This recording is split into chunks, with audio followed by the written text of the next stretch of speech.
Deixa eu tentar chamar o Ricão. Tá, tá meio difícil. Deixa eu ver aqui, ó.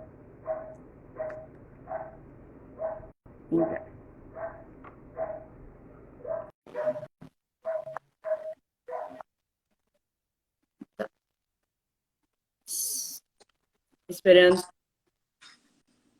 Boa tarde, Requião. Tudo bom, Larissa? Tá conseguindo me escutar? Tô te escutando bem, fica tranquila. Tá meio ruim. Deixa eu só. Tá conseguindo me escutar agora? Tô te escutando tranquilo, tá bem bom o som aqui. Deixa eu tentar assim. Tô te escutando, tô sim.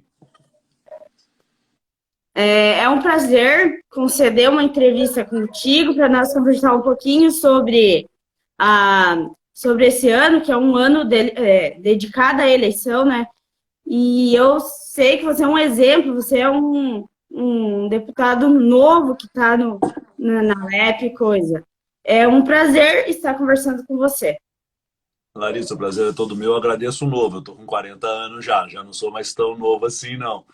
Mas eu agradeço. Perto da velha política que é feita na LEP, eu acho que a gente pode dizer que a gente faz uma política diferenciada, né? Não vou dizer nem a nova É. política, mas nós temos um desafio muito grande hoje contra a velha política do toma lá da cá, que é o que a gente tem hoje na Assembleia Legislativa do Paraná, e a mesma coisa que temos hoje no Congresso, né?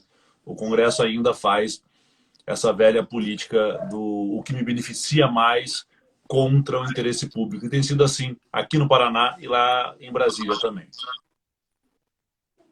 E a primeira, eu vou assim fazer como pergunta. A minha Tá bom. primeira dúvida assim é como você começou a sua carreira na política e com quantos anos? Com 35 anos, mais ou menos. Eu sempre participei da política, eu sou filho do Roberto Requião, para quem não sabe, que foi Sim. governador do Paraná 3 vezes, 2 vezes senador, prefeito da capital e deputado estadual. Mas eu nunca participei da política ativamente até os 35 anos, quando, por causa da política partidária do PMDB do Paraná, eu resolvi deixar o meu escritório lá em Brasília, onde eu morava, voltei para o Paraná perto... Que ano foi isso? Bom, uns 2, 3 anos antes da primeira campanha, para trabalhar contra a entrega do MDB para o então governador Beto Richa, né? Que tinha alguns deputados que estavam querendo se aliar ao Beto e alguns deputados É. federais que estavam achando interessante, né, essa aliança com o PSDB. Então eu entro na política partidária para fazer uma convenção do PMDB estadual e uma vez entrando nisso acabo depois colocando meu nome para deputado estadual e me elegendo da primeira vez, né, lá atrás em 2014. Sim. E assim, para nossa juventude, como nós podemos se preparar para agora, para essas eleições que está vindo? Porque é muito importante a gente ter um processo de preparação. Eu acho sim, Larissa, vocês têm que, antes de mais nada, estudar. E eu não estou falando só de estudar na escola, né? Eu Sim. estou falando do estudar os seus candidatos, estudar as propostas, entender um pouquinho mais da coisa pública. A tua geração, bem mais nova que a minha, cresceu escutando o mito do Estado mínimo. Que o Estado gasta demais, que o Estado é muito caro, que o Estado é muito pesado, que o funcionário público é marajá. E agora, com a pandemia, vocês estão vendo que sem Estado não tem hospital, sem Estado não tem comércio, não tem ajuda, né? Não tem escola, não tem segurança. Então, antes de mais nada, é se livrar de alguns mitos, né? A nossa juventude, ela é muito ligada a dogmas. Então, vocês pegam uma ideia e aceitam aquela ideia e passam a trabalhar com ela como se ela fosse a única ideia válida, né? Eu também fiz isso na minha Sim. juventude, é normal da idade. Mas quando a gente pega uma ideia, entende ela, interpreta ela, consegue ver como ela surgiu no momento histórico, como é que ela se construiu, fica mais fácil. E assim a gente começa a perceber o que é política e para que serve a política. A política serve para atender as pessoas, não para pessoas serem atendidas na política, né? É uma cobrança grave que nós temos no interior, e é normal isso. Vagas de hospital para o meu parente, para a minha vizinha, para a minha mãe. Então, as pessoas não se preocupam com o sistema público de saúde. Elas vão votar naquele deputado ou naquele vereador que conseguiu que ela furasse a fila, né? Então, isso faz parte. E assim a gente vem trabalhando essa ideia de a política como um sistema que atenda e proteja as pessoas acima de tudo. O interesse público acima dos interesses privados é algo que acontece muito hoje e que a gente vai trabalhando. E assim, como você está vendo agora essas políticas que estão vindo? O cenário político vive se atualizando, mas assim, como você está vendo agora? Como está Curitiba? Como está esse governador? As políticas são cíclicas, né? Nós temos aqui em Curitiba o Rafael Greca, que não conseguiu se eleger deputado federal, fez uma votação mínima num determinado momento, e depois, numa campanha pós Gustavo Fruit, né, se coloca como opção num país que estava dividido entre lado A e lado B. Então ele entra numa divisão e se elege. No momento da época do impeachment da Dilma, daquela discussão toda, onde as coisas não tinham mais a área cinza, né? Ou era preto ou era branco, e a vida não é assim. Então se elege o Greca e está aí hoje dando 200 milhões de reais para empresários de transporte público e não dando nenhum alento e nenhuma ajuda para os pequenos e microempresários. O Ratinho se elege na figura do seu pai, do apresentador Ratinho, né? Que fez a imagem de homem do povo, que bate na mesa, que cobra, que briga, que late, que morde. E ele é um grande apresentador de televisão. Só que o povo do Paraná elegeu o Ratão e recebemos um camundongo. Nós temos um governador que não toma decisões, que não se coloca em posições firmes e claras, que terceiriza as suas decisões, terceiriza o seu trabalho e busca também terceirizar o Estado como um todo. Então, infelizmente, né, esse ciclo que nós entramos é um ciclo de desconstrução. Isso já aconteceu antes, né, está acontecendo novamente, e assim foi eleito, né, o Bolsonaro, por exemplo, na antipolítica. Um deputado de mais de 30 anos de casa, que não tinha nenhum projeto aprovado, que não teve nenhuma relevância, que era do baixo clero, se elege dizendo não ser político. Um discurso muito parecido com o discurso do Ratinho, né? Eu não sou político, eu não faço parte disso. Quando, na verdade, ele é a mais velha política, faz parte disso tudo e está se mostrando, na verdade, um déspota despreparado e descompensado. Pois é, isso que é mais triste. E muitos, assim, deu para ver naquela votação que teve dos professores, que até você votou a favor dos professores, né? Ele meio que, ele tá meio, não é falar do governo anterior, mas ele tá se comparando com o governo do Beto Richa, que fizeram a mesma coisa. A mesma coisa, é o mesmo estilo de governo, é a mesma ideia de governo, é um governo virado para certos grupos econômicos, não é um governo virado para a população em geral do Paraná. E o Ratinho é uma continuidade do governo Richa. As pessoas precisam entender isso. São os mesmos secretários, são os mesmos diretores, é o mesmo grupo político, é tudo farinha do mesmo saco. E eles, então, dão sequência, com uma diferença. Deu peno para dizer isso para você. O governo Richa era melhor que o governo Ratinho. Acredite, se quiser. Eles tinham um norte. O atual governo não tem um norte, é cada um para o seu lado, cada um por si, né, e Deus por todos. Os secretários não se conhecem, não se conversam, o governador não atende ninguém, mal fala com os deputados, né, não fala com o prefeito, está preocupado sempre com a imagem que ele coloca na televisão e nem sempre preocupado com os resultados reais que o seu governo pode trazer. Não, e isso é muito triste, porque você está vendo o cenário que está também o Paraná, o Brasil, e se não mudar, quem vai se ferrar é os brasileiros que estão na luta diária e coisa. E assim, eu acho que a população tinha que ver na próxima eleição não votar mais nele. Só que aí eu fico muito incomodada, porque tudo que o Ratinho faz, tudo que ele vai fazer, ainda vai ter muitos que vão votar nele. Vai ter muita gente que vai votar nele, sim, muita gente que foi beneficiada através do seu governo, grandes grupos econômicos que vão investir muito numa campanha, que vão tentar fazer o convencimento através das redes sociais, porque eles têm muito interesse que esse tipo de governo continue. Larissa, tem várias pessoas aqui do meu Insta acompanhando a gente. Eu quero dizer para vocês que vocês estão mandando perguntas, mas hoje eu estou aqui respondendo as perguntas da Larissa Massoni. Ela tomou a iniciativa, me mandou a mensagem, aqui uma DM, Meio que enchi o teu saco. mandou várias mensagens pedindo para a gente fazer uma live, para a gente conversar. Eu achei ela super ousada, super corajosa. Então, hoje, as perguntas que eu vou responder são as perguntas da Larissa. Eu espero que vocês que estejam assistindo a gente entendam isso e compreendam. Então, a live hoje aqui é a live da Larissa. Eu só sou um convidado.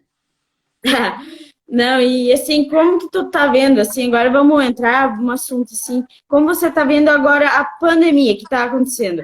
Porque o Bolsonaro já foi a favor que abrisse todos os comércios.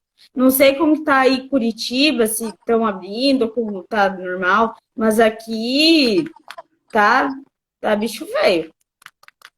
Na verdade, nós temos um problema sério. A crise econômica já estava no Brasil, Larissa.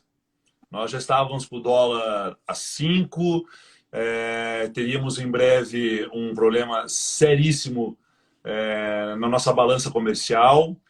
O Brasil já não estava mais sendo respeitado como um player mundial, os governos não respeitavam o nosso presidente, isso acaba prejudicando a imagem do Brasil no mercado mundial.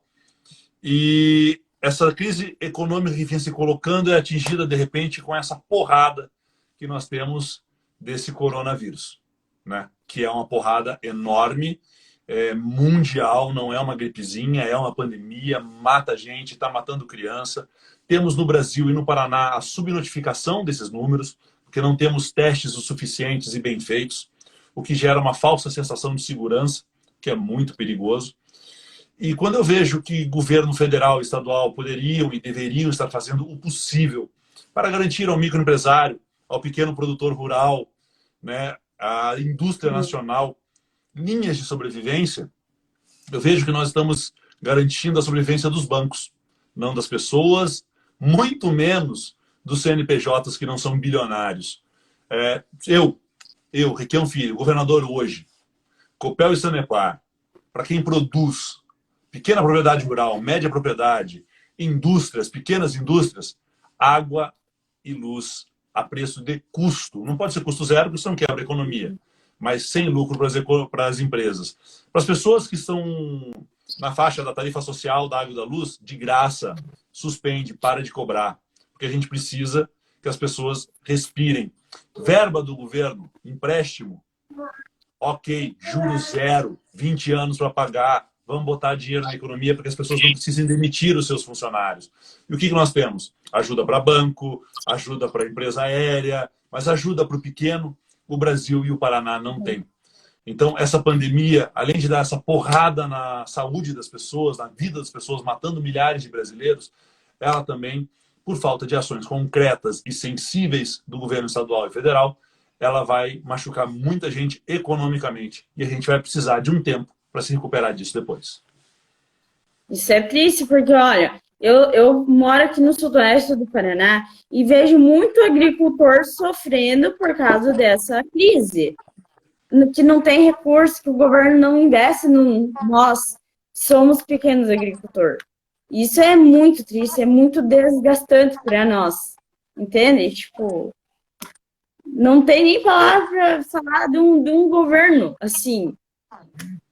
Sim, o governo não reconhece a pequena agricultura, a agricultura familiar, o governo não reconhece a sua importância e não tem a sensibilidade de saber que o alimento que chega na minha mesa aqui, na mesa dos meus filhos, né, quase 70% dele vem da agricultura familiar.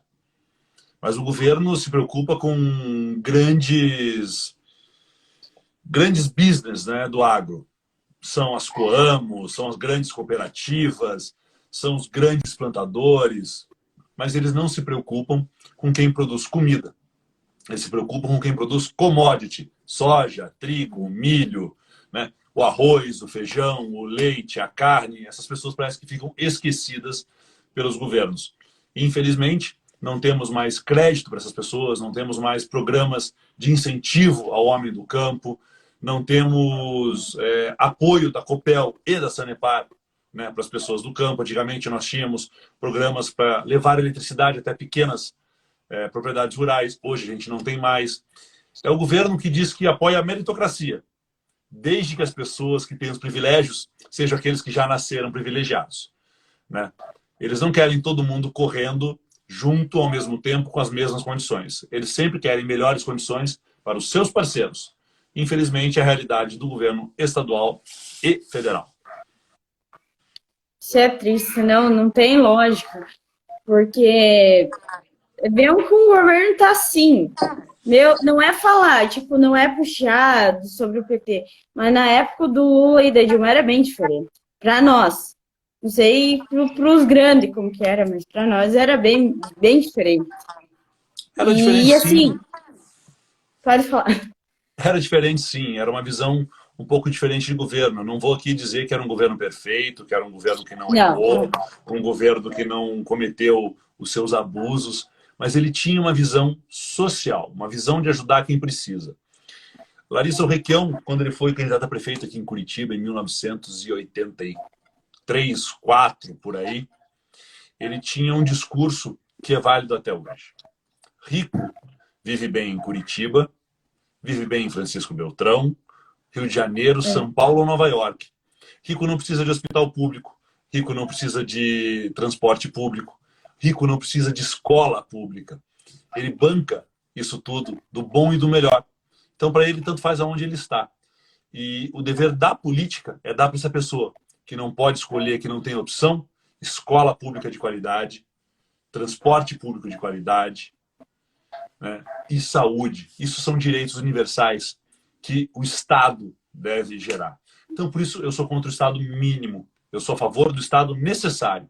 O Estado tem que ter o tamanho necessário para que ele possa atender bem a sua população. Educação, saúde e segurança. E é lógico, com esses 3 itens bem solidificados, o Estado investe na sequência, na geração de emprego, né, no fomento à produção, tanto a rural quanto a industrial, gerando emprego. Hoje no Brasil, nós plantamos, colhemos e mandamos para fora, quando nós deveríamos plantar, colher e trabalhar esses insumos aqui no Brasil para que a gente vendesse dentro de casa, gerando mais emprego e melhorando a economia.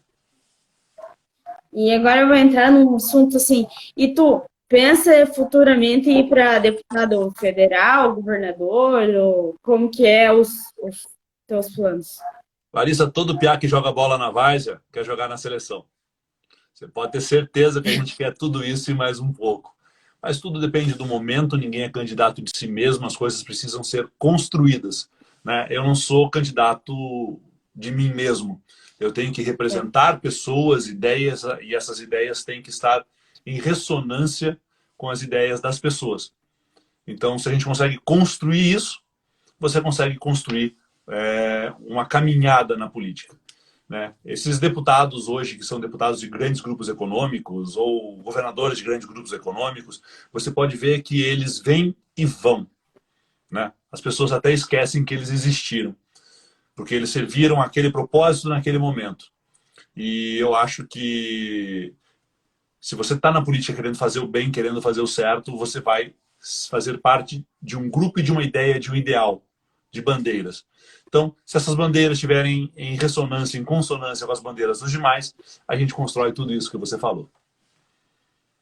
Pois é, não, é que para vereador, eu penso assim que não tem como ir, porque como falo assim, o dinheiro sempre vence. Pode ser para algum cargo assim, eu vejo aqui, porque teve a eleição para conselheiro tutelar e rolou dinheiro. Como que você vai disputar a eleição como vereador se tem pessoas que têm mais dinheiro e não tem? Aí os mais humildes nem pensa de ir para vereador. Mas tinham que pensar e tinham que desbancar esses caras que compram eleição, porque eleição comprada sai muito caro para mim e para você. Porque eles compram um cargo e não tem compromisso com ninguém, não tem compromisso com a cidade. Então, você precisa... Quero ser candidato a vereador, quero ser candidato a deputado. Primeira coisa, você vai ter que ter paciência e tempo para falar com as pessoas. Para que elas te escutem a sua ideia, para que elas discordem, para que elas te deem dicas, críticas e opiniões. E assim você vai construindo. Né? Teoricamente, agora, com o financiamento público de campanha, todo mundo teria mais ou menos a mesma chance e uma campanha do mesmo tamanho. A gente sabe que muita gente faz as coisas por fora, mas facilita já, né? Que as pessoas entrem e tenham uma campanha do mesmo tamanho. E eu acho que a troca de ideias, a conversa, o amassar o barro, o apertar a mão, é essencial. Isso aqui que a gente está fazendo é muito bom, essa tecnologia, essa conversa pelas redes sociais, mas o olho no olho, a conversa ainda vai fazer a diferença. Em especial para vereador, que é, saiba você, Larissa, uma das campanhas mais difíceis que tem. Porque são inúmeros candidatos, todo mundo tem um primo, um amigo, um tio, um vizinho, um padrinho que é candidato. Então você vai lá, na tua turma, alguém fala assim, olha, eu gosto de você, mas eu vou votar para o tio da minha vizinha. Eu vou votar para o primo da minha mãe. Né? Então os votos são bem pulverizados. Mas é só começar, Larissa. Não desistir, enfrentar e começar a discutir. Eu acho bem interessante. Né? Você teve coragem de me chamar para uma live aqui. Tenho certeza que você tem coragem de conversar com as pessoas também e convidar elas para pensar. Pois é, nós temos aqui um grupo de jovens que a gente faz formação política junto e hoje a gente debate bastante e troca ideia. E aí esse projeto foi para trazer mais conhecimento para nós, porque eu já tinha feito uma live com o ex-deputado federal Vadir Damus. Aí nós batemos papo e coisa, e eu estou trazendo esse projeto para nós ter mais conhecimento e ir para frente, não ficar para trás. Esse é o meu grande ideológico. Amanhã, Larissa, se eu não me engano, o diretor na época era lá de Jacarezinho, do CETEF, vai fazer uma live sobre ser esquerda, direita, liberal. Ele vai explicar um pouco sobre isso. E ele não é um político, ele é um diretor do Instituto Federal, né? E eu acho que ele vai colocar isso de uma maneira bem didática. Professor, sabe falar muito melhor do que eu. Né? Eu acho que depois eu ponho aqui do Fiorucci para vocês, né? Porque é muito legal. Lana, você está acompanhando a gente aí? Aqui nos comentários, me dá o arroba do nosso diretor do Instituto lá de Jacarezinho, para que eles possam assistir a live dele amanhã sobre esquerda, direita, liberalismo, socialismo, comunismo. Eu acho que vai ser uma live bem legal para vocês aprenderem também. Então, eu acho que isso é procurar se informar. Informação é uma coisa que ninguém tira de você. E não parar, não se acomodar e pensar que tudo vai vir na mão, porque isso não vai vir. Nós temos que buscar conhecimento e vamos à luta. Porque esse ano é um ano muito importante, eu acho. É o ano da gente ver quem merece ser eleito, quem não merece, quem merece sair fora. Eu penso, tempo assim. Primeira coisa que eu digo para você na próxima campanha é duvide. Duvide de todos. Porque durante a campanha, essa raça maldita de políticos gosta de falar exatamente o que você quer ouvir. Eles têm assessores para isso, eles têm pessoas dedicadas a escrever discursos. Então, eles falam o que as pessoas querem ouvir. Não necessariamente o que eles acreditam, como eles pensam, mas o que eles acham que as pessoas querem ouvir. E assim repetem que nem robozinhos, no mesmo tempo, na mesma cadência, no mesmo tom de voz, com a mesma cara feliz.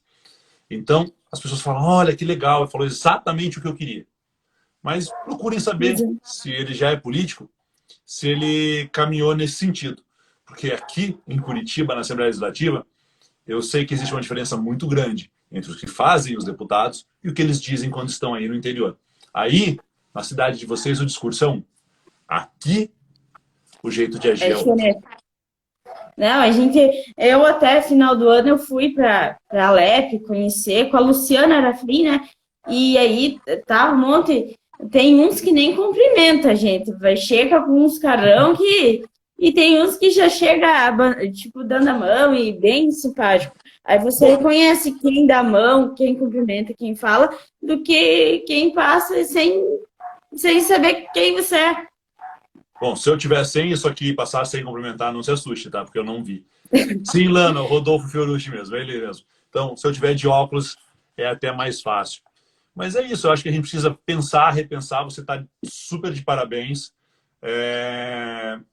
Tem que ter essa iniciativa, tem que correr atrás, tem que transformar a indignação de vocês em ação. Ficar indignado, reclamar na internet, reclamar na escola, não adianta nada se a gente não tomar iniciativa. Se a gente não der a cara a tapa, se a gente não conversar. Não adianta discutir só também. Mas tem que conversar, convencer. Certo que existem certos pensamentos e certas pessoas que devem ser evitadas e ficar bem longe, como são alguns fascistas, né? Então, o cara é fascista. Tem um ditado na Alemanha que coloca isso muito bem. Se tem 10 pessoas na mesa, chega um nazista e senta naquela mesa e ninguém se levanta, você passa a ter 11 nazistas na mesa. A omissão também é um crime. Então a gente precisa se colocar contra o que está de errado, se colocar a favor daquilo que a gente acredita. Você pode não concordar em tudo que eu digo, que eu falo, e isso é bom. A gente não precisa ser inimigo por não concordar. Mas a gente precisa se posicionar de forma clara e objetiva para que as pessoas entendam quais são as nossas ideias e os nossos posicionamentos. E temos que ser coerentes a essas ideias e esses posicionamentos, em especial na vida pública. Eu acho que era isso mesmo.